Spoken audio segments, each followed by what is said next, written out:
प्यारे बच्चों, पंख चैनल के इस नए वीडियो में आप सभी का हार्दिक स्वागत है। आज का हमारा विषय है चित्र वर्णन। जैसा कि आप जानते हैं, बच्चे जिज्ञासु होते हैं। जब वे बोलना भी नहीं सीखे होते हैं, तब भी वे चित्रों की ओर आकर्षित होते हैं। आपने भी देखा होगा कि आपकी प्रारंभिक कक्षाओं की किताबों में रंग बिरंगे चित्रों की संख्या अधिक रहती थी, क्योंकि चित्र आकर्षक लगते हैं। बिना पढ़े भी कई बातें बड़ी आसानी से समझा देते हैं। पर चित्रों को पढ़ना भी एक कला है, और यह चित्र वाचन या चित्र वर्णन हमारे भीतर कई क्षमताओं का विकास करते हैं, जैसे कि निरीक्षण क्षमता, अध्ययन क्षमता और अभिव्यक्ति क्षमता। तो आइए इसी के साथ चित्र वर्णन के कुछ उद्देश्यों को जान लेते हैं। किसी चित्र को देखकर हमारे मन में अनेक भाव उठते हैं। हम इस चित्र से जुड़ी नाना प्रकार की कल्पनाएं करते हैं।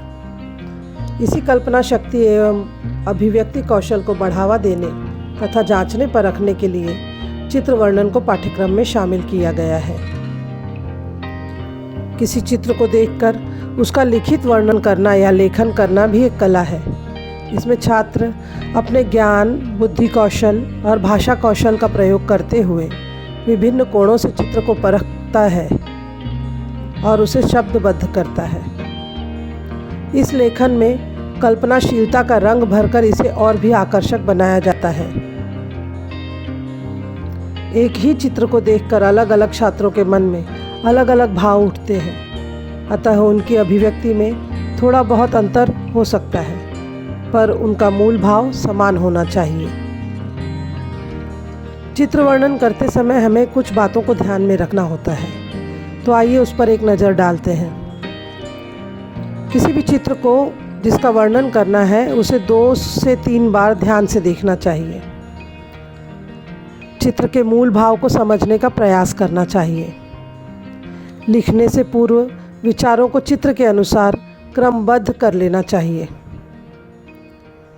भाषा स्पष्ट, सरल, रोचक और प्रभावपूर्ण होनी चाहिए। चित्र वर्णन मुख्य रूप से वर्तमान काल में करना चाहिए। वाक्य छोटे, सरल और विषयानुकूल होने चाहिए। इन बातों को ध्यान में रखकर आप चित्रों का वर्णन बहुत अच्छे तरीके से कर सकते हैं।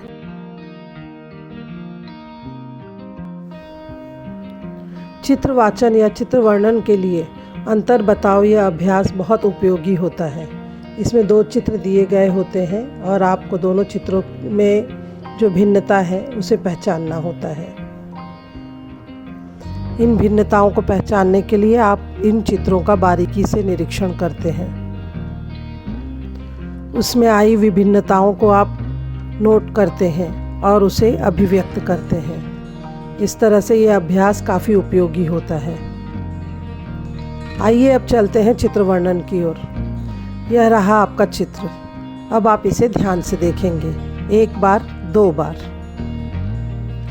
सबसे पहली नज़र में आपको जो बातें दिखाई देती हैं वही चित्र का मूल भाव होता है।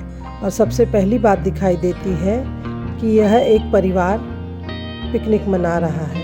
तो हम अपनी अभिव्यक्ति करेंगे कि प्रस्तुत चित्र पिकनिक मना रहे परिवार का चित्र है। अब ये परिवार कहाँ पिकनिक मना रहा है? परिवार प्रकृति की गोद में पिकनिक मना रहा है। चित्र में और क्या क्या दिखाई दे रहा है? चित्र में सूर्योदय दिखाई दे रहा है। चित्र में हरे भरे पहाड़ और हरे हरे सूचीपर्णी वृक्ष दिखाई दे रहे हैं।